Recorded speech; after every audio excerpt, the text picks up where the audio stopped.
Yes, hatimaye mchezo wa kwanza wa kimataifa wa kirafiki umemalizika hapa katika uwanja wa Dandora, na sisi Simba Queens kwa kumaliza mchezo huu pasina kwa bao lolote. Sisi hatujawafunga wao wala wao hatujatufunga sisi, kwa maana mchezo umemalizika kwa suluhu. Mchezo ambao ulikuwa mzuri kabisa kimbinu. Kikosi kimefika jana, hatukupata muda wa kufanya mazoezi jana usiku.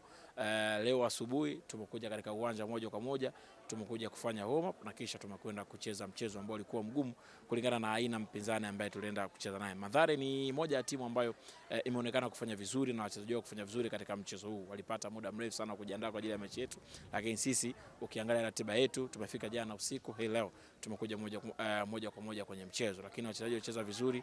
Wale 11 ambao walipata nafasi ya kwanza kwenye kikosi cha kwanza walicheza vizuri, hawakuruhusu bao na hawakufunga bao, lakini pia hata 11 ambao aliingia kwenye kipindi cha pili waliingia kipindi cha pili 10, kwa sababu mchezaji mmoja ndio ambaye hakubadilishwa, nao ulimalizika mchezo kwa jumla pasina kufunga bao. Nipo na Ruth Ingosi, yeye kwanza ni mwandamizi hapa Kenya, ni mchezaji wa timu ya taifa ya Kenya, amekuwa akicheza kwenye kikosi cha kwanza timu ya taifa ya Kenya, amekuwa akicheza kwenye kikosi cha kwanza kwenye timu yetu, anacheza namba 2, namba 3, namba 4, namba 5, na alishakunyambia anacheza position zote hadi goalkeeper. Alikuwepo katika mchezo, lakini katika mchezo huu wa leo licha ya kucheza hapa kwao ndio mchezaji pekee ambaye amecheza dakika zote 90. Alianza kwenye timu yetu ya kwanza, baadaye kipindi cha pili walitolewa wachezaji 10, yeye akabaki akaendelea kusalia kwenye timu.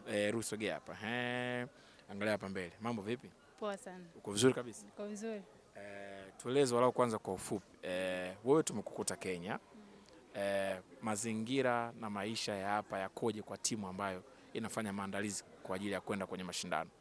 Kwanza naweza sema mazingira iko vizuri kwa sababu climate iko very favorable. So kwa mchezaji wa kawaida anaweza kuwa tu na hiyo, yani kwa kumanage ile fitness, kwa sababu kuna baridi na kuna jua. Ndio. Zote anaweza manage. Sawa. Namna aina mpinzani ambaye tumekutana naye leo hii, timu imefika jana, tulipata muda wa kufanya mazoezi asubuhi mechi. Unamzungumziaje mpinzani ambaye tumecheza naye na namna ambavyo timu yetu umeona ikicheza ikiwa haijapata muda wa kutosha kufanya maandalizi au mazoezi?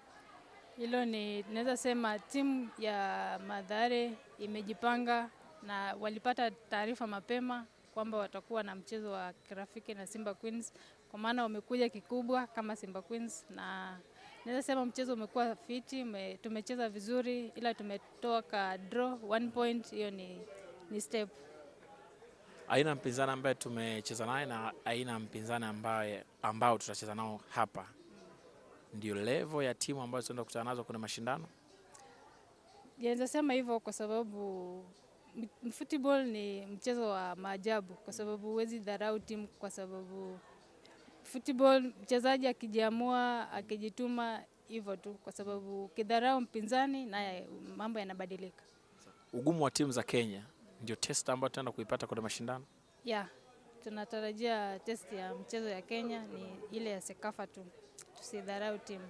Sawa. Walau kwa uchache timu yetu, tathmini yako wewe unaionaje hivi sasa ikiwa imebaki siku 10 au siku kadhaa kwenda kwenye mashindano? Mimi naweza sema timu yangu tunaendelea vizuri na tuna imani tukifanya mazoezi vizuri kwa hizi siku 10 tunaweza kufanya vizuri. Basi nikutakie kila la heri. Asante sana. Kenya mmetuandalia nini hapa? Kuna ugali. Unaitwa hivyo ugali? Ugali ndio uko kwa wingi. Ugali na nini? Na kuku. Kuku kama wale watoka boda na manga huko. Kienyeji wapo. Wale watamu sana. Wewe ni karibu na nyumbani hapa? Hapana, huko ni City na kwetu ni Kakamega. Kakamega. Basi wasalimie Kakamega huko. Mpate tu salamu. Mpate salamu. Sawa. Huyo ni